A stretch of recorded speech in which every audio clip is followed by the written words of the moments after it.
In the year 530 AD, outside the frontier fortress of Dara in northern Mesopotamia, the Eastern Roman Empire prepared a trap to survive what looked like certain destruction. The Roman commander was Belisarius, a young general only 27 years old.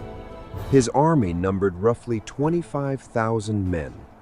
Across the plain, a much larger Sassanid Persian force was approaching, eventually reaching about 50,000 soldiers. The Romans were defending one of the most important positions on the eastern border, but they did not have the numbers to meet Persia in a simple contest of strength. In Constantinople, Emperor Justinian needed a victory.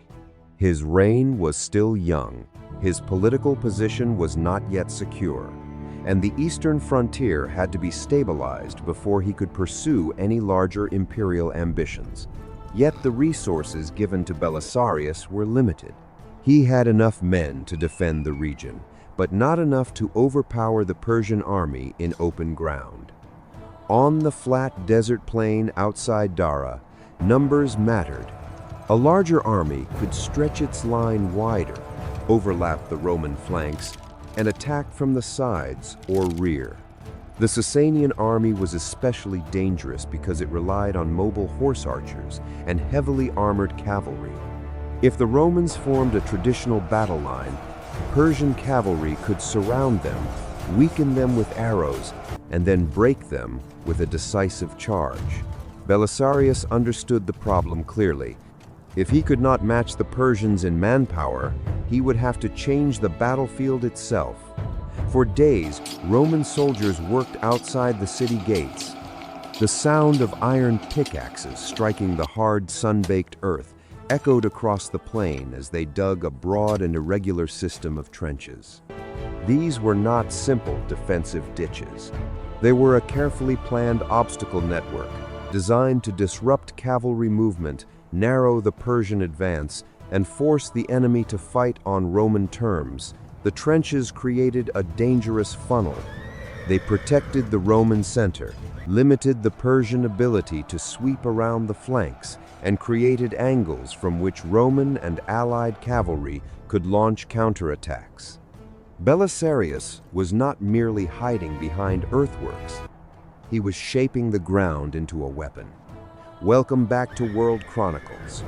Today, we break down the Battle of Dara, the trench system that reshaped the battlefield, the discipline that kept the Roman army from being baited into disaster, and the tactical brilliance that damaged the myth of Sasanian invincibility. The survival of the eastern frontier rested on a young commander, a smaller army, and the earth his soldiers had moved. But the trap would mean nothing if the Persian commander refused to step into it. The battle at Dara was the result of a wider conflict known as the Iberian War. The war did not begin on the plains of Mesopotamia, but far to the north, in the rugged mountains of the Caucasus. The aging Persian king Cavad I had attempted to extend his influence over the Christian kingdom of Iberia, located in the region of modern-day Georgia. Religious and political pressure from Persia pushed the Iberian monarchy into revolt. The Iberians appealed to the Eastern Roman Empire for help, and when Constantinople answered, the fragile peace between Rome and Persia collapsed. War spread across the eastern frontier. It stretched from the mountain passes of the Caucasus to the dry plains of Mesopotamia and the approaches to Syria. In this vast theater, the fortress of Dara became one of the most important Roman positions. Dara had been built only a few decades earlier under Emperor Anastasius. It was not a passive border post. It was a deliberate forward fortress placed close to the Persian stronghold of Nisibis. To the Romans, Dara was a shield, a supply base, and a statement of imperial power. To the Persians, it was a direct challenge. The fortress stored grain, controlled local water sources, housed Roman field troops, and anchored the defense of the region. If Dara fell, the Roman defensive network in the east would be badly weakened. Persian cavalry, could move beyond the frontier and threaten the rich provinces of Syria, including the great city of Antioch. Cavalry understood the importance of the fortress. A successful attack on Dara would remove the Roman threat near Nisibis and weaken Constantinople's ability to project power in Mesopotamia. It would also send a clear message to Justinian's court. The eastern frontier belonged to Persia. To achieve this, the Persians assembled a large and specialized army. Sasanian doctrine relied on mobility, missile fire, and shock action. Light horse archers could harass an enemy from a distance, while armored cavalry waited for the right moment to break weakened formations. Against a poorly positioned opponent, this combination could be devastating. In Constantinople, the pressure on Justinian was intense. He had become emperor in 527 AD, only a few years before the battle. His government had ambitious plans, but it also faced opposition, religious disputes, and financial strain. Justinian dreamed of restoring Roman power, but before he could look west, he needed security in the east. Losing Dara would have been a political and military disaster. It would drain resources, weaken confidence in the new emperor, and expose some of the empire's most valuable provinces. Justinian needed a victory, but he could not simply send an unlimited army to Mesopotamia. The empire had too many borders and too many crises. The responsibility fell to Belisarius. Despite his youth, Belisarius had already shown promise. He understood Eastern warfare, had experience in the region, and possessed a flexible tactical mind. But intelligence and courage could not create soldiers out of empty air. When he assessed the forces available to him, the problem was obvious. The Romans were outnumbered. The walls of Dara were strong, but hiding behind them was not enough. A long siege could isolate the city and exhaust its supplies. Belisarius needed to defeat the Persian army in the field, but he had to do it with a smaller, mixed force that depended heavily on allied cavalry. The Persian field commander was Perozes, known in Roman sources by the title Miran or Miranes. He was an experienced aristocratic commander, and he marched toward Dara with an army designed to overwhelm resistance. His initial force was around 40,000 men, and it later grew to about 50,000 after reinforcements arrived from Nisibis. This was not a disorganized mob. It was a refined military instrument. The Sasanian army combined different arms with deadly purpose. Light horse archers dominated the vanguard and flanks. They could ride close, release volleys of arrows, pull away before being caught, and gradually wear down an enemy. Behind them stood the heavier cavalry, including elite armored troops described in Roman sources with great fear and respect. These heavy riders and their horses were protected by armor and trained for shock action. When they charged, they were meant to strike like a moving wall of iron. Once an opposing formation had been weakened by arrows, the heavy cavalry could smash into it and finish the work. Belisarius stood against this force with around 25,000 men. The Roman army of the 6th century was no longer the uniform legionary machine of the early empire. It was a diverse field army made up of regular troops, heavy cavalry, and allied contingents. At the center stood the comitatenses, Roman regular infantry armed with spears, swords, and large shields. Their task was to hold firm. For mobility and counterattack, Belisarius relied on Roman cavalry, including Cataphracts who had adapted to Eastern warfare and could use both lance and bow. But the most important support came from Federate allies, especially the Heruli and the Huns. These allied cavalrymen did not always fight like Roman regulars. They were fast, aggressive, and highly skilled in mobile warfare. Their discipline was different from Roman drill, but in the right place at the right time, they could deliver a decisive blow. The problem was the ground. The plain south of Dara was open and relatively flat. In warfare, open ground favors the larger army, especially when that army has a strong cavalry arm. A force of 50,000 men could form a much wider battle line than a force of 25,000. If the armies met in a standard formation, the Persian line would overlap both Roman flanks. The result would be predictable.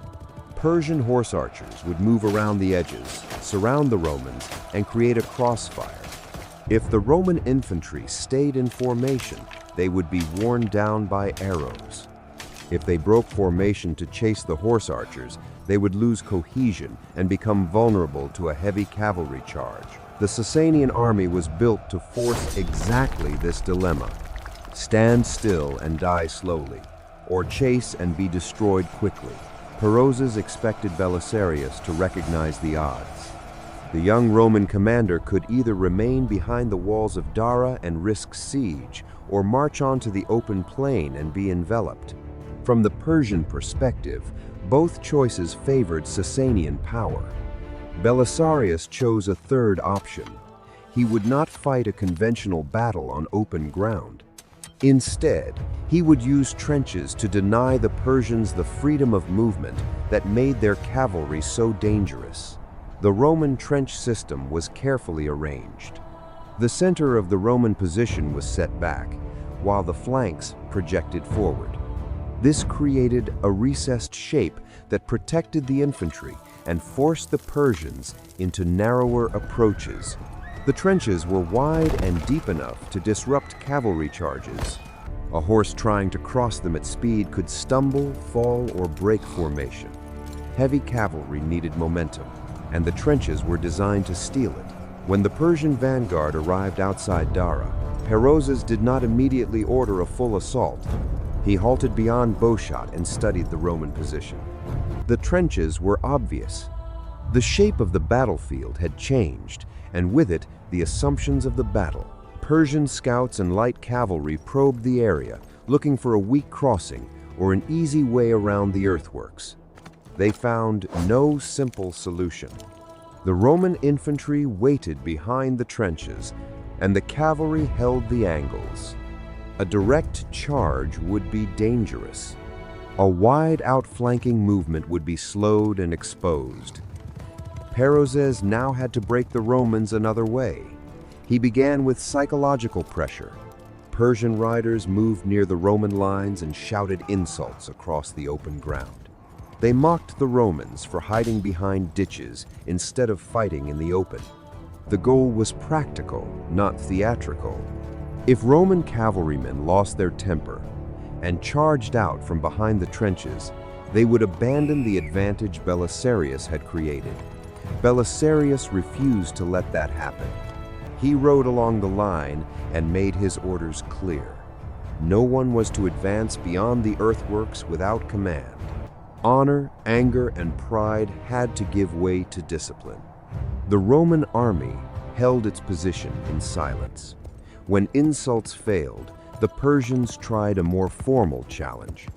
A heavily armed Persian champion rode forward into the space between the armies and challenged any Roman to single combat. In late antiquity, such duels were not only personal contests, they could influence morale. A champion's victory before the battle might intimidate one side and energize the other. For a moment, the Roman officers hesitated. If a prominent commander accepted and died, the army's confidence could suffer before the main battle had even begun. The man who answered was not a noble officer.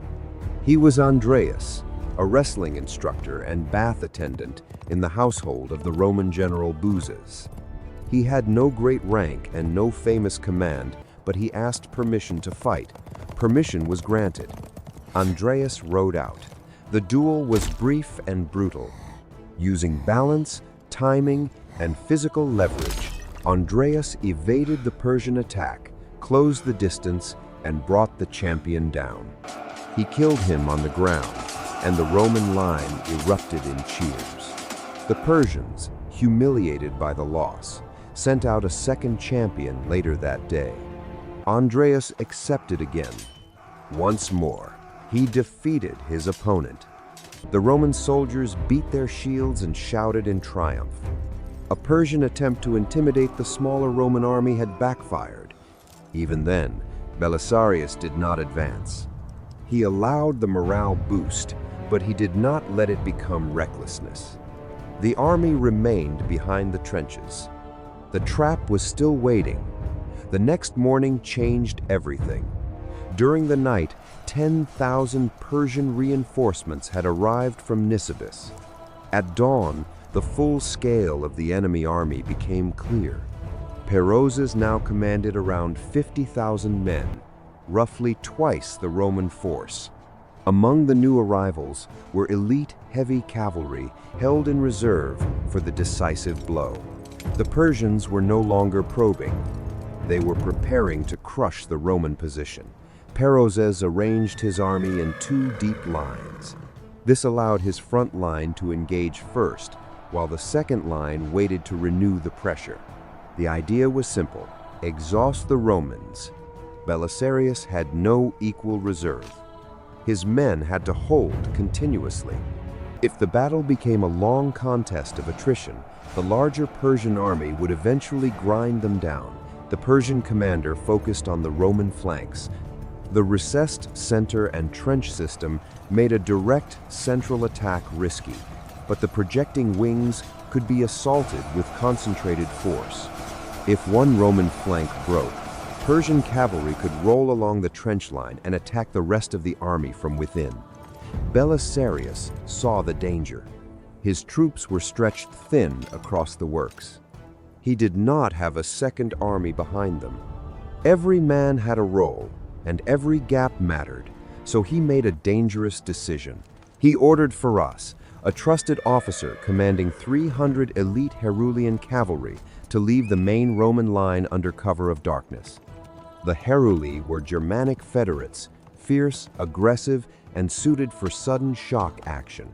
Faras led them toward the Roman left, using the terrain to hide their movement. They positioned themselves behind a low hill beyond the visible edge of the battlefield. This was a gamble. By removing 300 valuable cavalrymen from the main line, Belisarius weakened a force that was already outnumbered. If the Roman left collapsed too soon, Faras and his men would be isolated and destroyed. But if the Roman line held long enough, the hidden Heruli could strike the rear of the Persian attack at the decisive moment. Belisarius was building not just a defense, but a timed counterblow. The morning passed slowly. Perozes delayed his attack. He knew Roman troops often ate their main meal around midday, and he may have hoped to attack when they were hungry and the sun was highest. Heat rose from the desert floor. The Roman soldiers stood behind their trenches, waiting under the Mesopotamian sun. Belisarius kept the army steady. He needed the Persians to commit fully before he revealed the hidden part of his plan. At last, near midday, the Sasanian line began to move. The Persian right wing advanced against the Roman left. As they closed, horse archers poured arrows into the Roman defenders, trying to pin them in place. Behind the storm of missiles, heavier cavalry pressed forward. The weight of the attack forced the Roman left to give ground. The retreat was controlled at first, but it was dangerous. The Roman line bent inward under the pressure. If it broke, Persian cavalry would pour through the position and destroy the Roman formation from the inside. But the Persians had advanced past the forward angle of the Roman works. Their focus was entirely on the Roman troops in front of them. Their rear and flank were now exposed.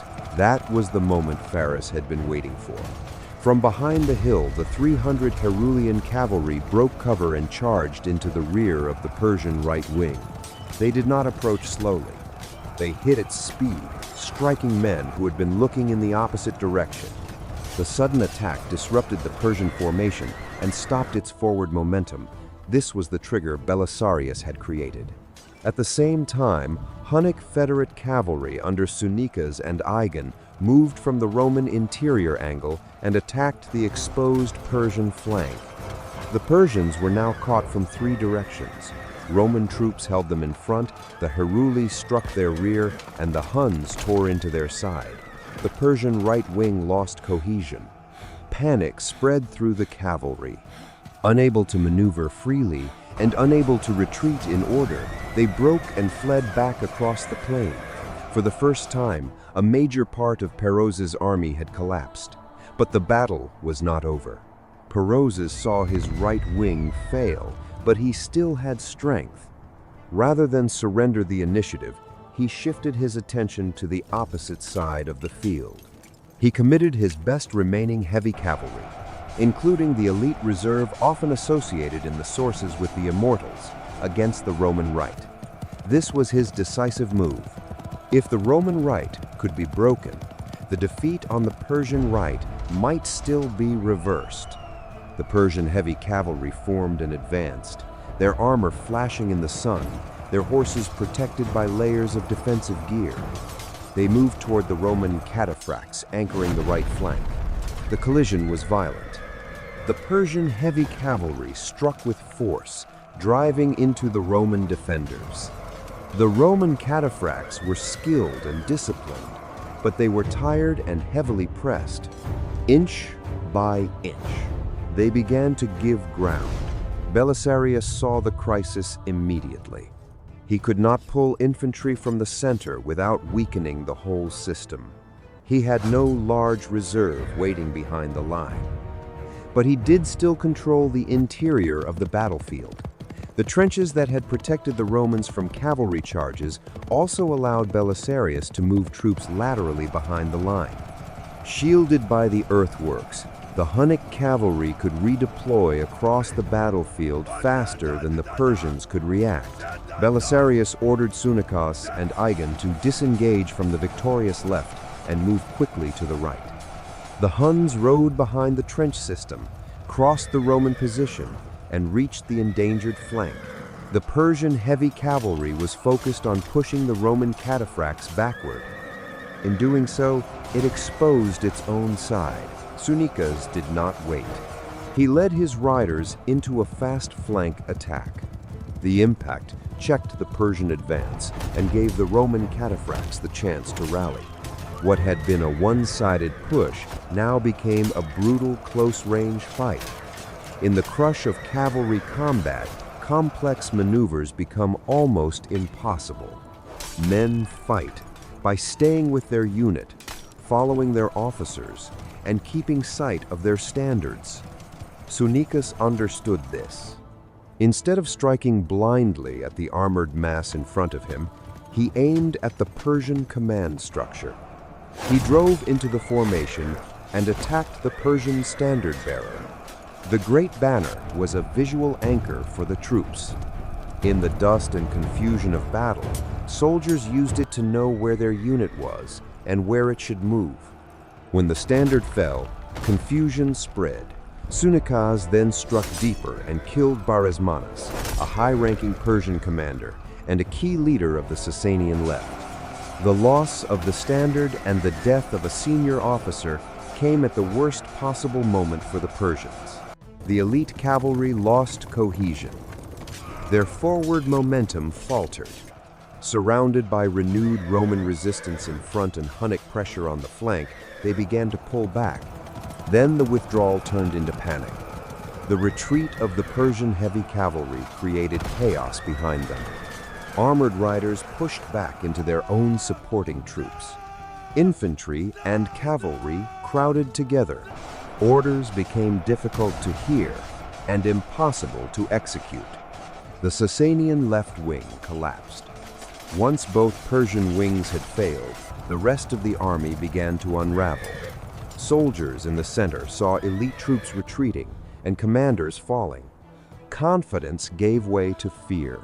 The organized army that had marched toward Dara became a mass of men trying to escape. The withdrawal was deadly. In ancient and late antique battles, many casualties occurred not during the initial clash, but during the rout, when formations broke and fleeing soldiers could no longer defend themselves. On the plain outside Dara, Persian cavalry and infantry crowded into one another as they retreated. Thousands were killed. Ancient sources report around 8,000 Persian dead. The battlefield was left covered with broken lances, discarded shields, fallen horses, and armor scattered near the trenches that had shaped the entire battle. At that moment, many Roman soldiers wanted to pursue. The temptation was enormous. The enemy was running. Victory seemed complete. The Federate cavalry, especially warriors like the Heruli and Huns, were used to pursuit, plunder, and the capture of valuable equipment. To them, the rout was not the end of the battle. It was the moment when victory became profit. But Belisarius stopped them. He ordered the recall to be sounded and forced his army to halt.